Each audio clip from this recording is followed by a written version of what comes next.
It's just past midnight where I am and I should probably be asleep, but I can't be because I've spent the last several hours buried in court filings, and what I found connecting them honestly kept me up. So let me ask you something and I want you to really sit with it. What if the most dangerous war in hip-hop right now has nothing to do with music at all? No diss tracks. No subliminals. No stadiums. Just lawyers, lawsuits, and a paper trail that keeps circling back to the same handful of names. And what if Drake, arguably the biggest artist on the planet, isn't just being sued, but systematically surrounded? By the time this video ends, you're going to see a pattern that is either the strangest string of coincidences in modern music history, or something far more deliberate. You decide. But don't click away early, because the final connection is the one that reframes everything you thought you knew about this story. What's good, everybody? Welcome back to the channel. If you're new here, we do deep dives exactly like this every single week, so hit subscribe and turn notifications on because this one took real work. Now, before we go any further, let me be crystal clear about something. Everything in this video is based on public reporting, public filings, and public statements. A lot of what we're discussing involves allegations, claims made inside lawsuits that have not been proven in any courtroom. I am not saying anyone committed a crime. I am not saying anyone is guilty of anything. What I am saying is that when you lay this entire timeline out on the table, certain questions start asking themselves. So tonight we're zooming out to 30,000 feet, and we're following the threads, every single one of them, no matter where they lead. Let's start where the smoke first appeared. Over roughly the past year, Drake has been named in multiple lawsuits tied to his partnership with Stake, the crypto gambling platform he's famously promoted, streamed with, and been paid enormous money to represent. This is the partnership that produced those viral roulette live streams, the seven-figure bets posted on social media, the whole spectacle. Now on the surface, these suits claim Stake operates illegally in parts of the United States. That part is a fairly standard argument in the gambling world. Companies like this get sued over licensing questions all the time. But here's where it stops being standard. Buried inside these gambling complaints is something that has nothing to do with gambling at all. The accusation that Drake used the platform's cryptocurrency features to artificially pump his own streaming numbers through bot networks. Think about that for a second. Someone claims they lost money in an allegedly illegal casino, and their lawyer's big move is to talk about Spotify bots? Since when does a gambling grievance need a streaming manipulation subplot? These allegations remain unproven, every single one of them, but their mere presence in a court filing does something no verdict ever could. It plants a headline. It plants a narrative. It takes the most commercially successful artist of the streaming era and superglues his name to the word fraud in every search result, every blog, every timeline. Damaged by allegation. Who wrote that into the script, and more importantly, why? And notice where these cases were filed. Virginia and New Jersey. Two separate states, two separate complaints, and yet the same unusual DNA running through both of them. Gambling allegations fused together with claims about streaming fraud and Drake's name positioned front and center. Even though he isn't the casino operator. He's the face. The billboard. And when you're trying to generate headlines rather than just damages, you don't sue the billboard quietly, you make the billboard the story. Remember, these are civil complaints, which means anyone with a filing fee and a theory can put almost anything inside one. The court doesn't screen allegations for truth on day one. They sit there, public, searchable, and quotable, for months before anyone has to prove a single word. That's not a flaw in the system. That's just how the system works. The question is whether someone is using how the system works. Keep that framing in your mind because it's going to matter again very soon. Now hold that thought because this is where the first strange echo shows up. DJ Akademiks, the biggest independent media voice in hip-hop, was deposed in litigation connected to Megan Thee Stallion. A deposition by design is supposed to stay on topic. Lawyers ask questions relevant to the case in front of them and that's it. But according to Akademiks himself, the questions in that room drifted far beyond the case at hand. They asked him about Drake. They asked him about Stake. They asked him about cryptocurrency. In a deposition about Megan Thee Stallion. Why? What possible relevance does Drake's business empire have in that room? Unless somebody somewhere was fishing, gathering intelligence, mapping a target? And here's the detail that raised eyebrows across the entire industry. Akademiks says an internal communication was accidentally displayed during that deposition, something he interpreted as referencing Des, which he read as Desiree Perez, the CEO of Roc Nation. Now, I want to be precise here, that is his interpretation of a document he glimpsed. It is not a confirmed fact. But here's the timeline that matters. Months after that deposition, Drake, Stake, and crypto became the beating heart of brand new litigation. Draw your own conclusions from the sequence. And it doesn't stop with one deposition. Let me introduce the next thread. Larry Jackson. If you don't know that name yet, you should. He's a former Apple Music executive who built Gamma, a company whose entire pitch is giving artists ownership and control of their own work. That's a revolutionary idea in an industry built on middlemen. For 100 years, the music business ran on a simple formula. The label owns the masters, the artist rents their own career. Gamma's model threatens that formula at the foundation. Drake has publicly championed Gamma. So here's what happened.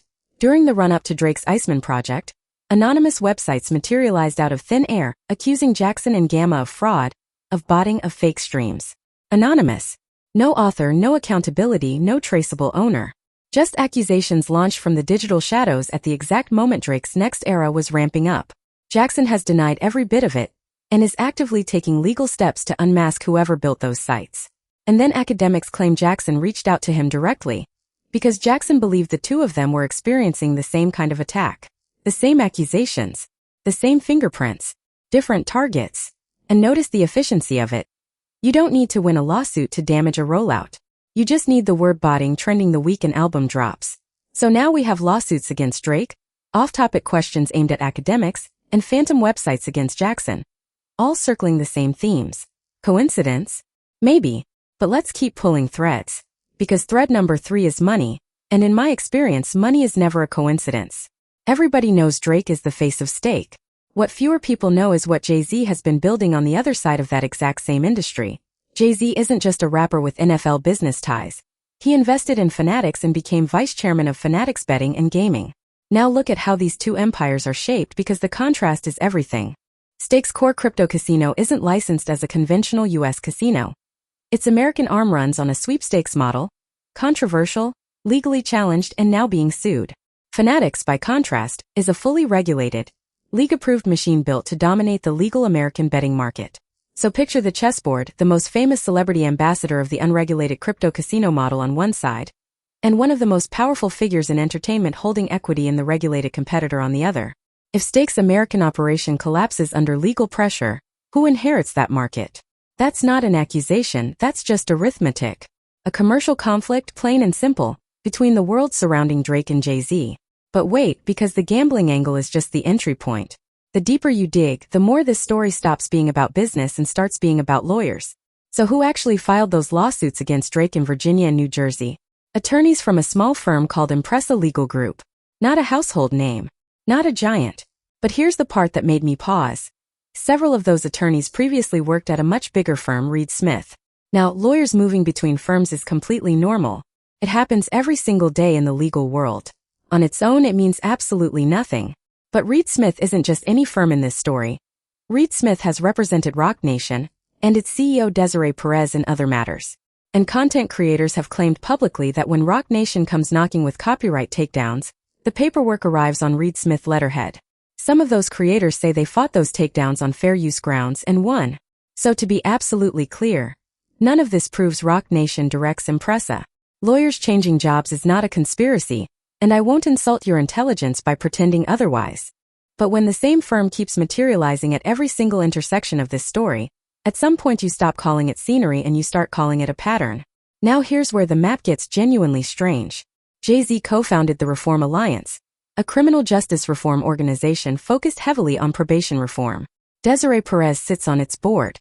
The Reform Alliance was active in Virginia and backed probation reform that actually became law there in 2021. And to be fair, that's genuinely good work. Real people got real relief from that legislation, and nobody should pretend otherwise. Stay with me here though. Some of the plaintiffs in the Virginia lawsuit against Drake reportedly have histories inside Virginia's criminal justice and probation systems. Is that a link? Is it an explanation for how certain plaintiffs were located and assembled for litigation? I honestly don't know, and I want to be brutally honest about that because there is zero public proof that the Reform Alliance recruited anyone to sue Drake. None. What can actually be verified is much narrower. The Reform Alliance operated in Virginia, Reed Smith participated in at least one reform-related legal services event, and attorneys who later formed Impressa once worked at Reed Smith. 3 dots sitting on the same page. I'm not connecting them for you. I'm just asking why they're all printed on the same sheet. Because litigation doesn't assemble itself. Plaintiffs don't materialize out of the ether with polished complaints and coordinated themes. Somebody drafts. Somebody organizes. Somebody pays.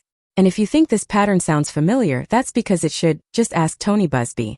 Buzbee, the high-profile Texas attorney, separately accused Roc Nation and lawyers associated with Jay-Z of running a coordinated campaign against him after he represented a woman who accused Jay-Z of sexual assault.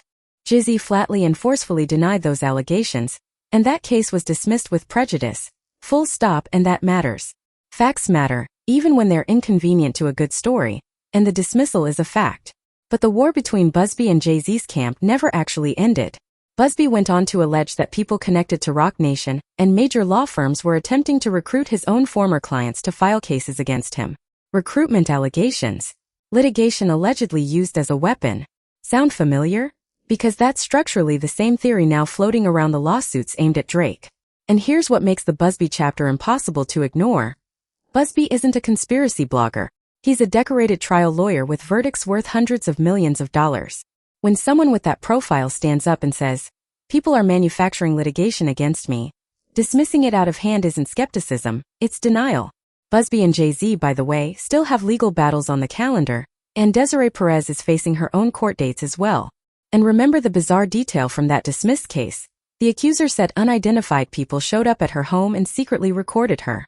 If they were truly affiliated with nobody, then what exactly was the motive? Who pays for an operation like that out of pure curiosity? None of this is proven racketeering. RICO gets alleged in this country far more often than it ever gets proven, and I need you to hear me clearly on that. But when the same playbook keeps getting described by different people in different cases, the conversation stops being fringe. Which brings us to the thread almost nobody is covering, and honestly it might be the most important one in this entire video. Reed Smith, the firm that keeps orbiting this story, is currently facing civil RICO claims in a completely separate case. Not criminal, civil. Unproven. But here's what just happened. The firm tried to force that dispute into private arbitration. No press, no discovery, no headlines, everything handled quietly behind closed doors. And they lost. A bankruptcy judge denied their motion to compel arbitration and their motion to dismiss in a 96-page opinion, which means those civil RICO claims now march directly into discovery, the phase where documents get produced and emails get read out loud. The case itself involves a Greek gas shipping company dragged into an involuntary Chapter 11 by its note holders, a former owner who refused to accept the outcome, and a sustained campaign of resistance that produced sanction orders, contempt findings, bench warrants, and an arbitration award vacated over what a court described as clear and convincing evidence of fraud. Reed Smith was debtor's counsel through much of it. And the arbitration clause they leaned on to escape? The court found the signatures unclear at best and held there was no meeting of the minds on arbitration. No fraud, RICO, or any other claim was getting pushed into private. So let's be precise about what this is. This case has nothing to do with Drake, nothing to do with Roc Nation. But it means the law firm connected to so many corners of this story now faces racketeering claims that survive dismissal. And if that case goes badly for them, every single matter they've ever touched gets re-examined under a very different light. And here's the thing, Drake isn't acting like a man who thinks any of this is random. When talk about these connections started bubbling online, his response wasn't silence, and it wasn't a carefully lawyered press release. According to reporting around the litigation, the message from his side was essentially, "We'll subpoena Roc Nation and let the truth come out in discovery." Think about the confidence that takes. Subpoenas mean depositions. Depositions mean documents, emails, text messages, and sworn testimony under penalty of perjury. You do not invite that process unless you believe the paper trail favors you. Meanwhile, look at the scoreboard that actually matters to the public. Everything Drake has touched recently, the Iceman rollout, the albums, went straight to #1, massive first week numbers, massive streams, while a certain 10th anniversary release from the other side of this Cold War landed with barely a cultural ripple. Yes, the tours still sell out, Paris, London, stadiums everywhere. But culturally, the gravitational center of this genre is not sitting in New York right now, and everyone inside the industry knows it. Power hates being outgrown. And when institutions feel their influence slipping away, they rarely respond with music, they respond with structure. They respond with the tools institutions actually control: litigation, regulation, and pressure. And one more observation before we zoom out because it fits the picture. Watch how the industry handled the Diddy fallout. Jay-Z and Diddy were photographed together for decades, parties, awards shows, business summits, the whole mythology of the mogul era. And yet the moment Diddy became legally radioactive, that friendship vanished from the public record like it had been airbrushed out of a photograph. No statements, no defense, no loyalty. Gone. Now, maybe that's just smart crisis management. Distancing yourself from scandal is public relations 101, and plenty of people did exactly the same thing. But it tells you something about how this tier of power actually operates. Relationships are assets, assets get managed, and managed assets get dropped the second they become liabilities. Ruthlessness isn't a bug in that world. It's the operating system. And if that's how they treat a friend of 30 years, imagine how they treat a rival. So zoom all the way out with me now, because this is bigger than two men. On one side of the board, you have Drake fighting the traditional music industry machine. You have Larry Jackson building gamma around artist ownership, literally threatening the middleman model that made the old gatekeepers rich. You have Akademiks proving that independent media can outdraw legacy outlets 10 times over. And on the other side, you have an empire sitting at the crossroads of music, sports, gambling, and corporate power. An empire that benefits enormously when everything in entertainment stays under one umbrella. Is it really so crazy to ask whether an old guard structure would push back against the people dismantling it? I'm not telling you that's what happened. I'm telling you that's the theory millions of people are now openly discussing. And the reason that theory refuses to die is that the recurring names keep recurring. Roc Nation, Reed Smith, Quinn Emanuel, the Reform Alliance fanatics. Over and over and over again. The same law firms. The same executives. The same tactics surfacing in different states, different courtrooms, different targets. All of whom happen to sit outside one particular umbrella. So let's close the investigation with the questions that actually matter, because these are legitimate questions even if you believe every single connection is pure chance. Why did questions about Drake, stake, and crypto surface inside a deposition about Megan Thee Stallion? Why did those exact subjects later become central to lawsuits against Drake? Why does a gambling complaint care so loudly about streaming manipulation? Who built those anonymous websites targeting Larry Jackson and Gamma? And why did they appear at the precise moment of the Iceman rollout? And why does one law firm's name keep surfacing in every corridor of this story? I don't have proven answers. Nobody outside those rooms does. But when this many strange details stack up pointing in the same direction, shrugging stops being analysis. Now here's where I need you. Drop your theory in the comments, and I mean your actual theory, not just a name in all caps. Do you think this is a coordinated campaign? Or the most elaborate coincidence hip-hop has ever produced? And tell me this, should Drake's camp actually go through with subpoenaing Roc Nation? Or is that a war even he can't win? One more thing before the outro. I want to repeat, for the record, that every legal claim discussed tonight remains an allegation unless and until it's proven otherwise. Jay-Z has denied wrongdoing. Roc Nation has not been found liable for anything discussed here. And the RICO claims against Reed Smith are civil claims that may still fail entirely. That's the truth, and no theory changes it. Remember what I asked you at the top of this video: is Drake being sued? Or is Drake being surrounded? You now have every thread I have. Lawsuits carrying strangely musical accusations. A deposition that wandered off its own map. Phantom websites with no owners. Overlapping law firms. A probation reform crossover in Virginia. A parallel war with Tony Buzbee. And a civil RICO case quietly advancing against the firm sitting at the center of it all. Coincidence or campaign? You decide and tell me below. If this breakdown earned it, hit subscribe and turn the bell on, because the next filing in any one of these cases could flip this entire picture overnight. And when it drops, I'm covering it here first. And if you haven't watched my full timeline of the Buzbee vs. Jay-Z legal war, that video is on your screen right now, and trust me, it connects to everything you just heard. Two giants. One paper trail. And this story is nowhere near finished.